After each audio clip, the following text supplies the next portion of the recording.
Well, Roe V Wade. It's been overturned by the US Supreme Court. And that issue is now back to the states to decide what they want to do. I think it's a great decision because now babies will be afforded the right to life. But I am still not real happy.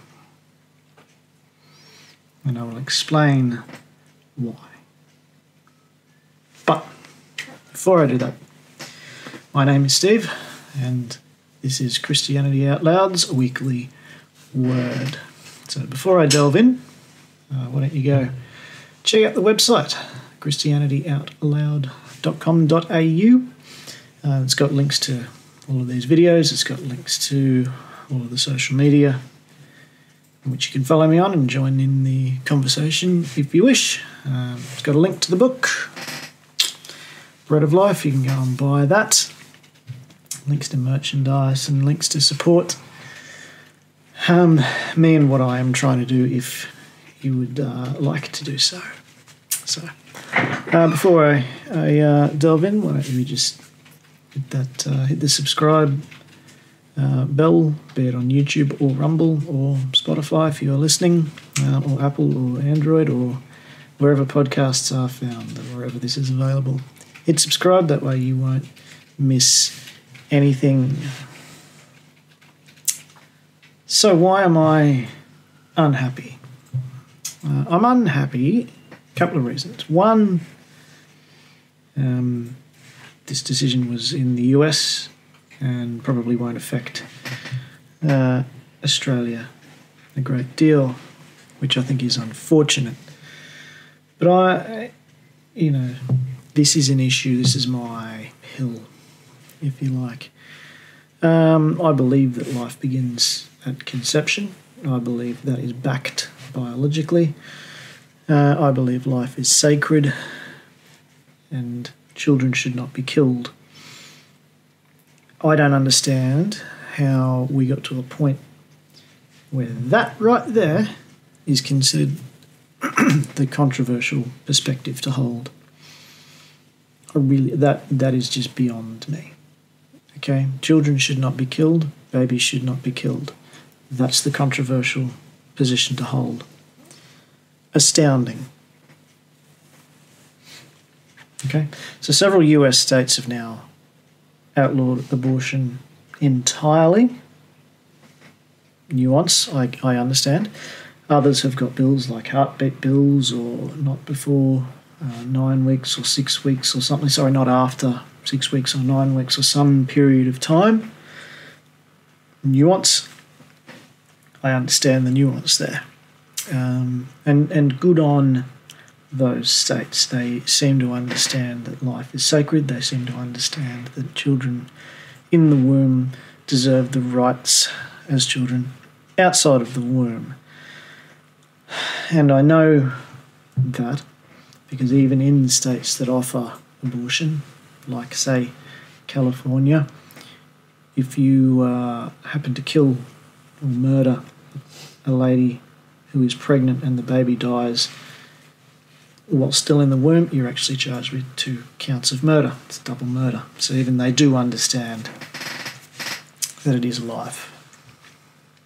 It's also been very heartwarming, I would say, to see the number of young women out, celebrating this decision. The post-Roe generation, as they are calling themselves. I think that is magnificent. So I guess a lot of my unhappiness stems from the fact I'm living in Australia and really have no real cause to celebrate this decision. And I've linked, as always, all links are available in the pinned comment or whatever it is that I write beneath this video. I forget the actual term, but I've linked to a story about a lady who had an abortion. She was in Perth, Western Australia. Go and read the link. I encourage you to go and read it for yourself. Don't take my word for it. But to me, it's a story of self-indulgence and it's lifestyle preservation without consequence. So a lady and her husband have 2 children already. They've been on contraception, been thinking about the vasectomy for the husband, but they fall pregnant with their 3rd.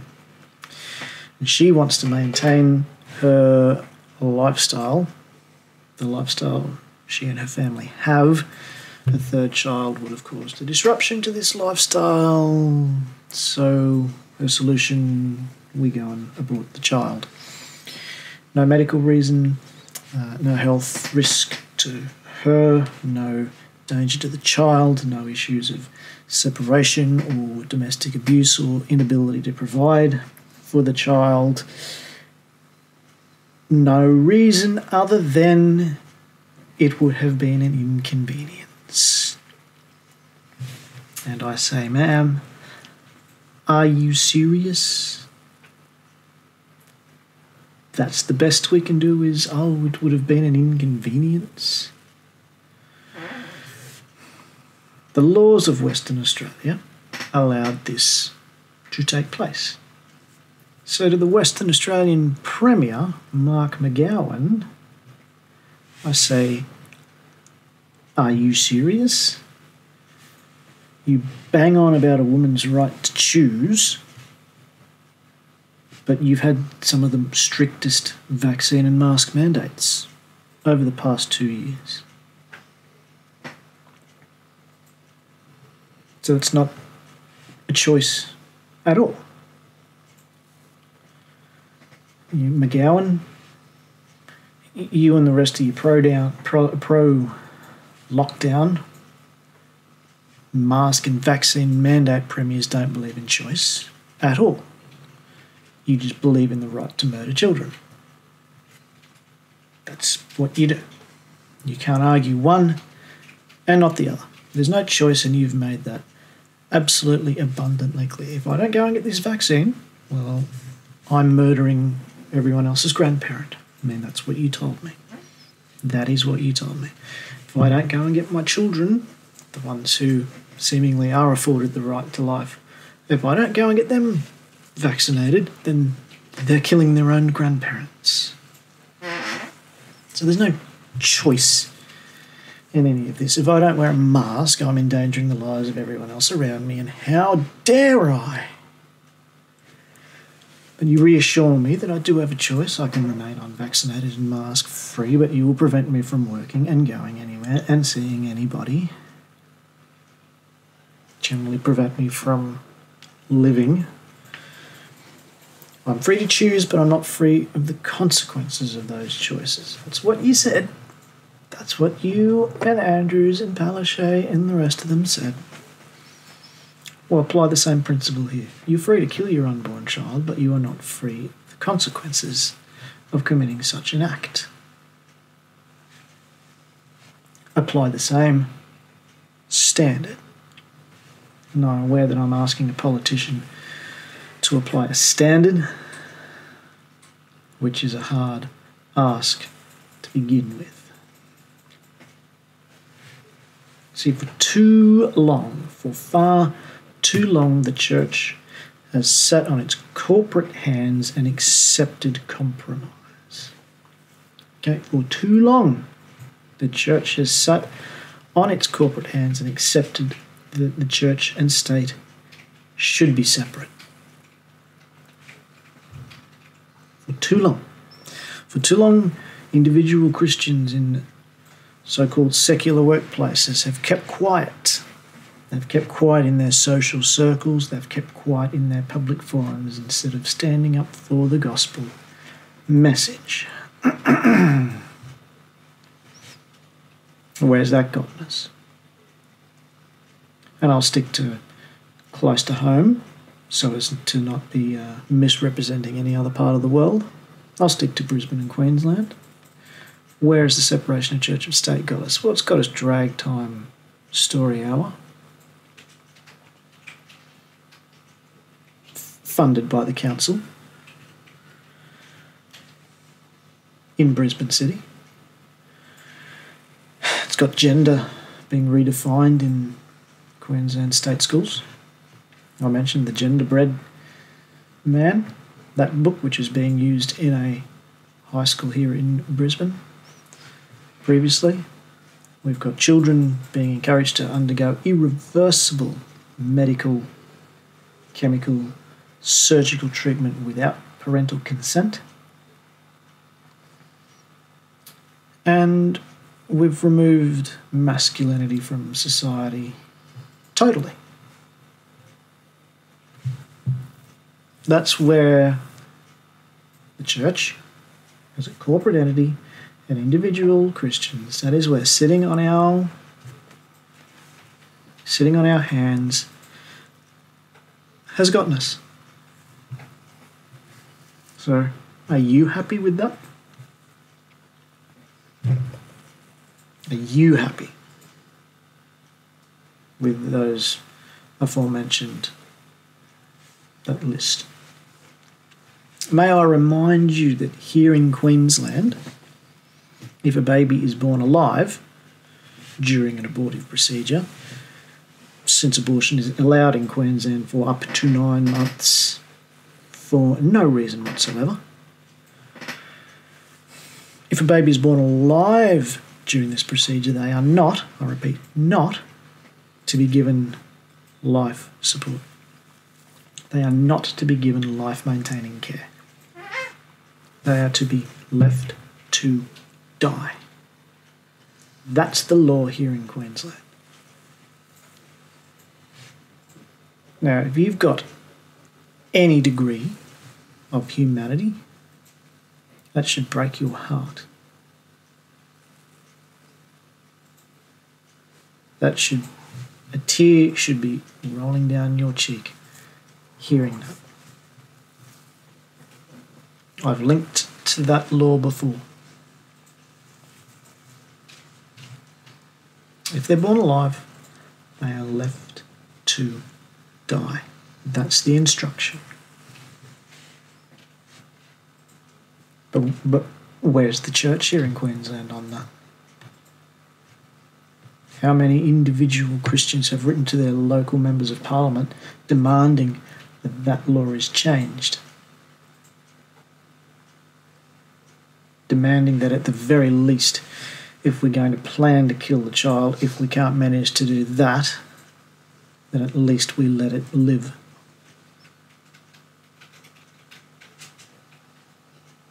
Have you harassed, and I mean that metaphorically, not physically, via letter, via email? Have you sent that through to your local member, demanding that that be changed?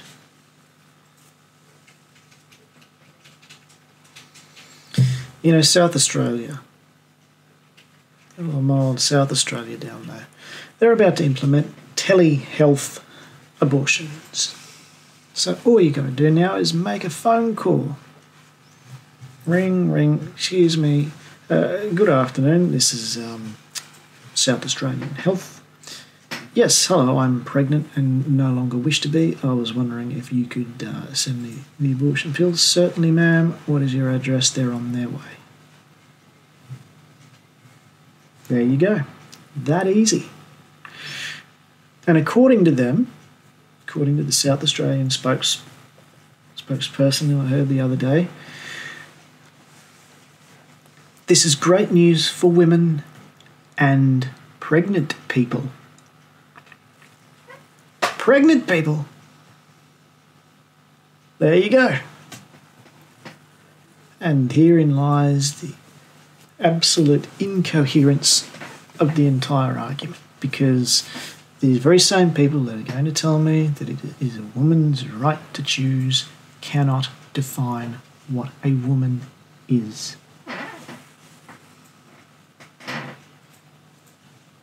Why else include pregnant people? Let me ask you this. Who gets pregnant? Men or women? I'm a man.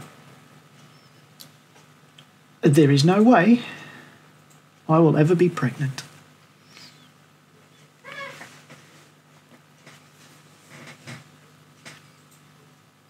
And just in case So in case you were thinking of engaging with the following companies, if indeed they are working at an international level,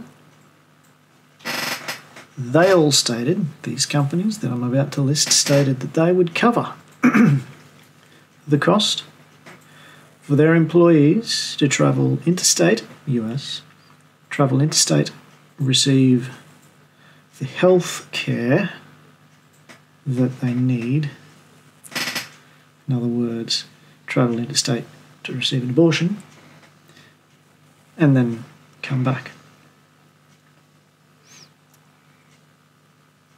These companies: Alaska Airlines, Alloy, Amalgamated Bank, Amazon, Airbnb, Apple, Bloomberg, Bumble, Citigroup, Dick's Sporting Goods, Disney, DoorDash, GoDaddy, Gucci, Hewlett-Packard Company, Levi Strauss & Co, Lyft, Match Group, Microsoft, Salesforce, Starbucks, Tesla, Yelp, and Uber. There may be others, but that's the list that I was able to find. Now, before we think, oh yeah, but they're supporting their employees, you know. Let's have a think here. How much does it cost the company for an employee to go on, let's say, 3 months maternity leave, full pay, for them to cover that position? So it costs them the salary of that person while they're on leave, or whatever their entitlement is, and it costs them the replacement salary. Okay. If they give, say, 2 weeks, a few days travel, a few days back, a week off to recover psychologically from the treatment, the company's paying for the procedure and travel and whatnot, and 2 weeks. Which do you reckon is more cost effective for the company? 3 months maternity leave? Or 2 weeks sick leave, travel and medical? I wonder whether they're being generous in their treatment of employees or whether they're just doing what most businesses do, and that's seeing an opportunity to look after their bottom line a little bit more. As I said, there may be others, but that's the list I was able to find. Okay. So my continued use of a few of those companies will have to go and be revisited. So there you go. Yeah, it was about time that Christians got off the sidelines and said, no, we're not going to stand for this anymore. We're not going to stand for the killing of children. Yeah. I've said it before, and this is not my line. It's a line or a statement made by someone who I follow. He said, I believe in pro-choice. I'm pro-choice. I believe in 4 out of 5 choices. I believe in abstinence. I believe in contraception. I believe in adoption. I believe in marriage. 4 out of 5. I don't believe in the 5th option of killing the child.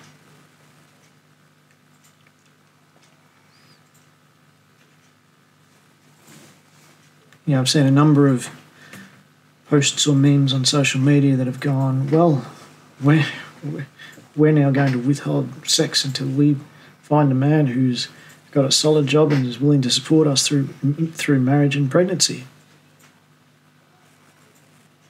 And we go, shouldn't that be the norm? I mean, shouldn't that be society's expectation? I mean, there's abortion for maintaining lifestyle.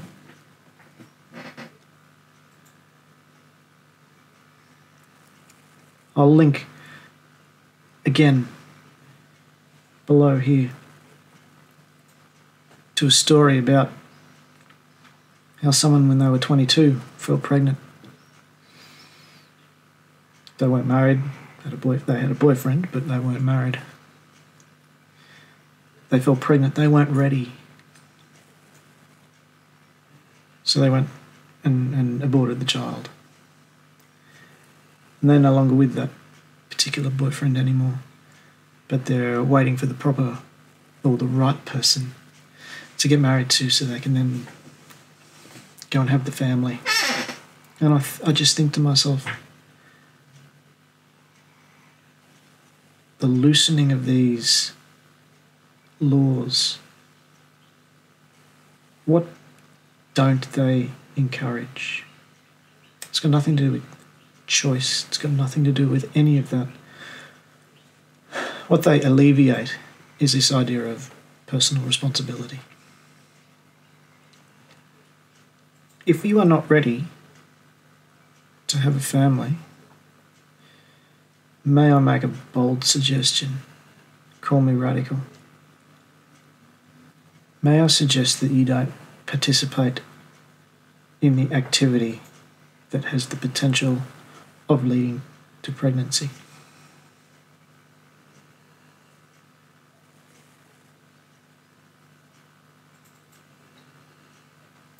If you wish to participate in that activity, because we all know what causes pregnancy. If you wish to participate in that activity and you fall pregnant, well then you now have a very big responsibility. I read another article, and this was a bit of a clickbaity article, thankyonews.com.au. The headline was, "My abortion is my greatest sense of pride." I'm sorry. My children are my greatest sense of pride. My children. Not my lack of, but my children. And I would leave you with this, that I notice that every person who will claim that they are pro-choice, I note that they're alive.